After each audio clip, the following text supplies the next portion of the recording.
Bom dia. Eu quero ler uma palavra de Deus para uma rápida meditação que vise o crescimento da sua alma, que está no livro de Isaías, no capítulo número 9, a partir do verso 6. Diz assim a Bíblia: Porque um menino nos nasceu e um filho se nos deu. O governo está sobre os seus ombros. Ele será chamado Conselheiro Maravilhoso, Deus Todo-Poderoso, Pai Eterno, Príncipe da Paz. Ele será descendente do rei Davi. O seu poder como rei se multiplicará sobremaneira, e haverá plena paz em todo o seu reino. As bases do seu governo serão a justiça e a verdade, desde agora e para sempre. O zelo de Javé, o Senhor dos Exércitos, fará com que tudo isso se realize. Fala-se muito sobre Jesus, sobre a pessoa de Jesus, no mundo inteiro. Todas as religiões do mundo falam em Jesus. Na época do Natal, fala-se muito mais em Jesus do que em qualquer outra pessoa. Embora o Jesus do Natal não seja exatamente igual ao Jesus da Bíblia, fala-se muito nele. A palavra Jesus aparece mais de 1.100 vezes na Bíblia. Toda a história aponta para ele. Na verdade, ele é antes e depois da história, da curva da história. As demais religiões, budismo, islamismo, confucionismo, focam na sua doutrina.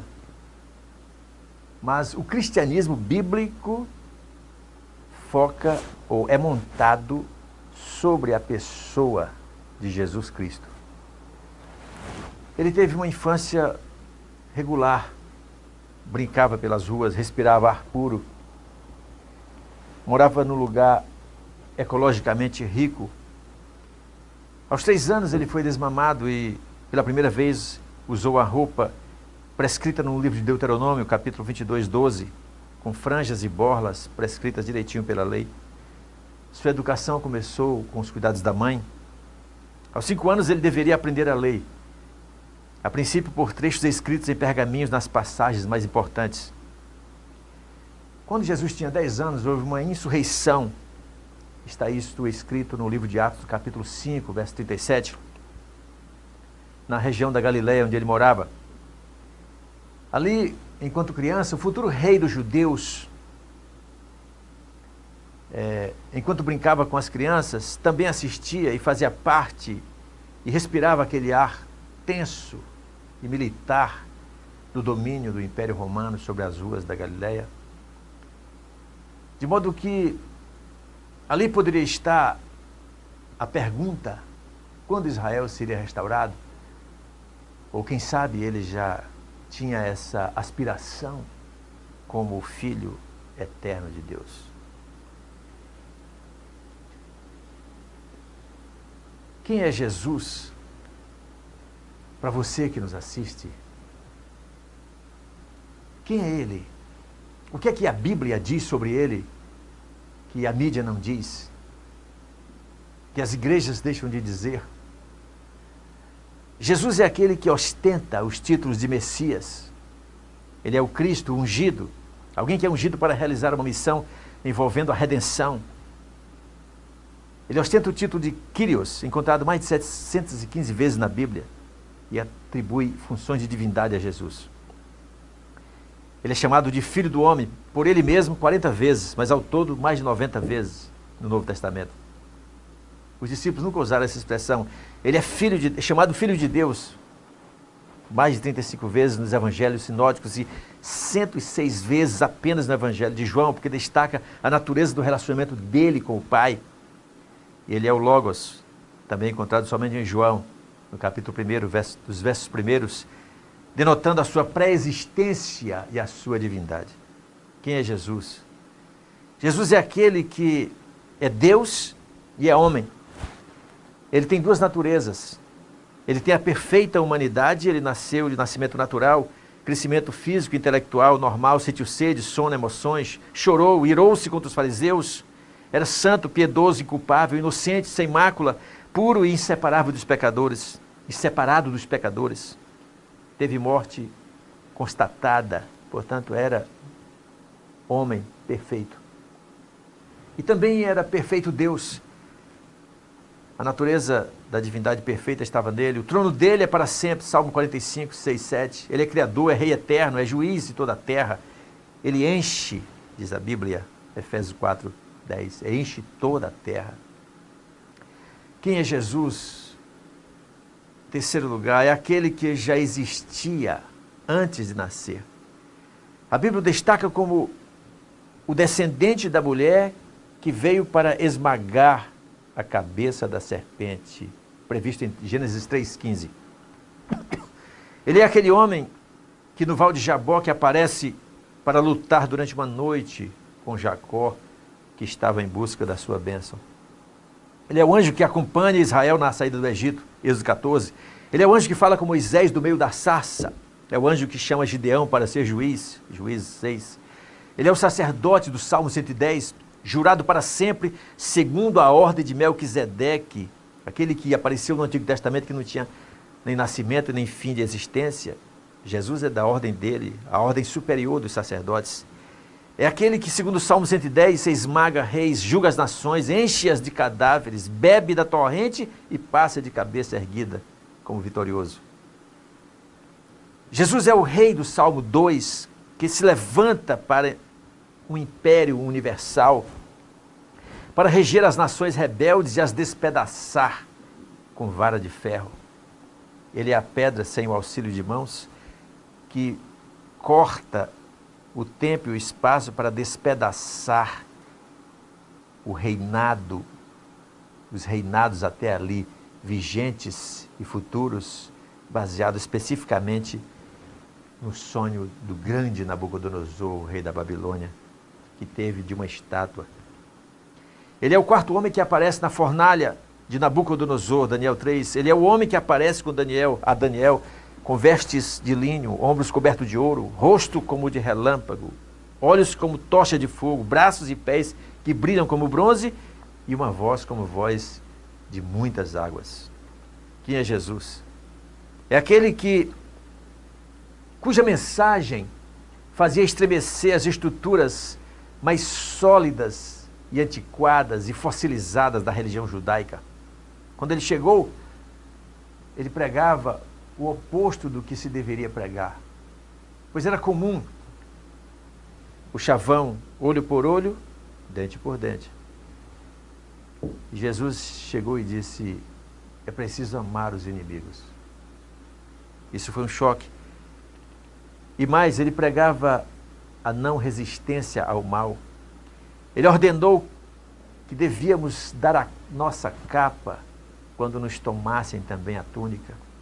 Ele privilegia o sexo feminino, aparecendo uma mulher após a sua ressurreição. Ele prioriza as prostitutas e os pecadores mais devassos em detrimento das maiores e mais importantes e nobres autoridades religiosas de Israel. Ele disse que aqueles têm prioridade no reino do céu em detrimento destas. Ele conversa em público com a mulher e aborda a sua vida privada, fato inadmissível na sociedade judaica. Ele frequenta festas sociais e profana dias santificados pela lei. Ele desmonta toda a argumentação teológica que está na cabeça do grande Rabi Nicodemos, que vai a ele ansioso por uma resposta fácil. Jesus o deixa mais ansioso com uma resposta difícil. Tu tens que nascer de novo, Nicodemos. Jesus é aquele que liberta e cura pessoas exatamente nos dias proibidos pela lei. É aquele que exalta a justiça e a misericórdia em detrimento do sacrifício previsto na lei. Ele faz milagre no sábado, paralisa a tempestade, anuncia a destruição de Jerusalém, se diz ser maior do que Abraão, a maior personagem do ambiente cultural judaico e religioso, e maior do que o mais sagrado ícone dos judeus, que é o templo. Ele diz: eis aqui está quem é maior do que o templo. Eu sou maior do que o templo. E avisa: vem aí o juízo final. Quem é o Jesus da Bíblia? É aquele que tem uma mensagem chocante para a sociedade contemporânea. Choca a sociedade com comportamento e ética paradoxal. Parece dizer uma coisa e ser outra. Mas, ouça bem, ele declara categoricamente: eu não vim destruir a lei, mas afirma: eu não vim trazer paz, e sim a espada. Ele chama o templo de a casa de meu pai, mas ameaça a estrutura religiosa decadente dos judeus quando a compara com panos velhos e odres velhos. Ele considera que apenas olhar, um simples olhar para uma mulher impuramente, de modo impuro, já é adultério. Mas reclama também dos fardos pesados que os religiosos põem nos ombros do povo e que nem com o dedo querem movê-lo. Ele prega o arrependimento dos pecadores, mas banqueteia-se com eles. E permite que prostitutas se aproximem dele e lhe toquem. Ele diz: vinde a mim, aos cansados e oprimidos. Mas adverte: se alguém não renuncia a tudo quanto tem, não pode ser meu discípulo. Ele defende a prática do jejum, mas impede que os seus discípulos jejuem enquanto está com eles. Ele efetua milagres, mas foge da fama e dos aplausos da multidão. Ele liberta o homem de uma legião de demônios, mas em seguida proíbe o mesmo de segui-lo. Ele rejeita a fama, mas elogia ao discípulo que ele declara ser o Cristo, o Filho de Deus. Ele exalta João Batista ao primeiro lugar entre todos os homens da humanidade, mas adverte ao mesmo para não se escandalizar nele. Ele garante que não veio destruir a lei, mas é capaz de ferir no dia a dia, nas suas ações cotidianas, os preceitos mais elementares da lei. Ele ensina que o maior é exatamente o menor, que o primeiro é o último, que para viver temos que morrer, que para ganhar temos que perder, que devemos abençoar os que nos perseguem, que felizes são os pobres, mas ai dos ricos, que felizes são os que têm fome, mas ai dos que agora estão fartos, que felizes são os que choram, mas ai dos que riem, que felizes são os odiados, mas ai dos que são louvados. Jesus é aquele que entra em Jerusalém como um rei, o rei eterno entrando na cidade eterna, porém montado num simples animal de carga. Ele chama o rei Herodes de raposa, mas defende o pagamento de impostos ao mesmo império de que ele faz parte. Ele proclama: aquele que vem a mim de maneira nenhuma lançarei fora, mas rejeita aquele que disse: eu te seguirei aonde quer que fores. Ele explica uma parábola aos discípulos, mas recusa-se de esclarecê-la mesma à multidão. Ele mantém no seu grupo um discípulo que era reconhecidamente ladrão. E mais, ele entrega-lhe a tesouraria, ministra-lhe a ceia e ainda chama de amigo. Ele ordena a seus discípulos que ajuntem sobras de comida deixados, mas elogia a mulher que derrama sobre ele um vaso de perfume de 10 mil reais. Ele entrega-se sem resistência ao tribunal romano, mas ora ao Pai para ser poupado daquela hora. Ele entrega-se como cordeiro para ser morto, mas avisa: eu posso mobilizar mais de 72 mil anjos agora. Ele responde ao governador Pilatos, mas em seguida irrita-o com o seu silêncio. Ele prega a salvação a todos, mas prioriza as ovelhas da casa de Israel. Ele repreende aos discípulos que queriam incinerar os samaritanos, mas recomenda aos mesmos baterem o pó das sandálias onde não forem recebidos. Ele mantém amizades com pessoas de alto nível, mas é capaz de elogiar uma viúva pobre que dá a sua última moeda no gasofilácio. Ele repreende a amiga íntima, chamada Marta, por estar se dedicando demais por um jantar para ele. Ele repreende, mas elogia a sua irmã que permanece assentada, ouvindo seus ensinos, sem fazer nada. Quem é Jesus? Jesus é aquele que, apesar de ser Deus, é capaz de ver a vida comum com sensatez, lógica e naturalidade. Ele tem sensibilidade para ver as coisas mais comuns. Por exemplo, ele é capaz de ver que os espinhos são coisas que atrapalham o trabalho do agricultor. Ele sabe que o salvo em Cristo também pode ser doente e fraco e pobre. Lucas 16, 21. Sabe que os trabalhadores permanecem desocupados na praça, Mateus 20. Que a casa precisa de alicerce para não cair, Mateus 7. Que as crianças gostam de brincar na praça, Lucas 11. Que os irmãos têm relacionamentos afetados, Lucas 15. Que as flores do campo são belas e lindas. Que as pessoas se vestem bem ao visitarem os palácios. Que as canas balançam ao vento. Que as mulheres colocam fermento na massa do pão. Conhecer Jesus, o Jesus da Bíblia, vai além, muito além, do pertencimento meramente congregacional a uma organização eclesiástica e de um mero entendimento teológico. Conhecer Jesus vai além dos shows gospel e da pirotecnia curandeirista e milagreira, mágica e supersticiosa e apoteótica da mídia evangelicalesca brasileira. Você precisa conhecer Jesus. Ele vai chocar os seus parâmetros religiosos e as suas tradições e vai abalar os alicerces da sua cultura chamada, tida como bíblica. Você vai entender, você vai saber que não entendia de Jesus quando ler a Bíblia. Ele vai contrariar as suas expectativas teológicas. Você precisa conhecer o Jesus que não está mais na manjedoura.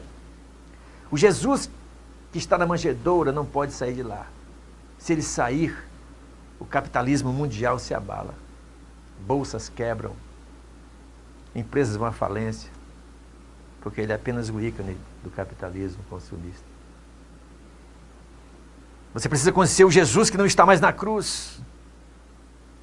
Se o Jesus for tirado da cruz, se o Jesus que está na cruz for tirado dela, milhões de pessoas denominadamente cristãs vão ter sua fé abalada. Você precisa conhecer o Jesus que não está mais na cruz. Você precisa conhecer o Jesus que já saiu do túmulo. Há religiões que sustentam que Jesus não ressuscitou.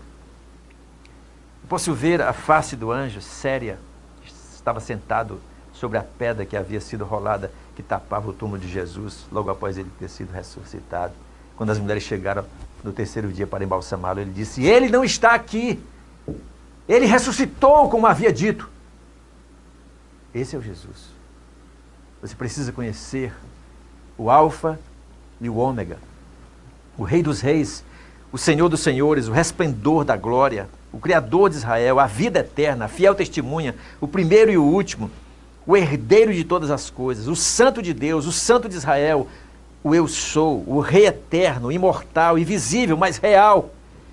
Você precisa conhecer Jesus como o único Deus sábio, a luz, a vida, o Filho de Deus, o advogado junto ao Pai, diz a Bíblia, o anjo do pacto, o ancião de dias, o ungido do Pai, o apóstolo do sumo e sumo sacerdote da nossa confissão. O Jesus que é o autor e consumador da nossa fé, o princípio da criação de Deus, o amado em quem a igreja é aceita, o bispo das nossas almas. Você precisa conhecer o pão da vida, o renovo da justiça, o capitão da nossa salvação, o noivo da igreja, a resplandecente estrela da manhã.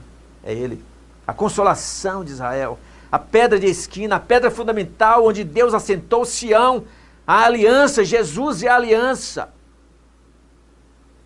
O maravilhoso conselheiro, o abrigo, o refúgio na tempestade, o desejado das nações, o diadema nas mãos de Jeová, a porta das ovelhas. Ele disse: eu sou a porta, quem entrar por mim será salvo.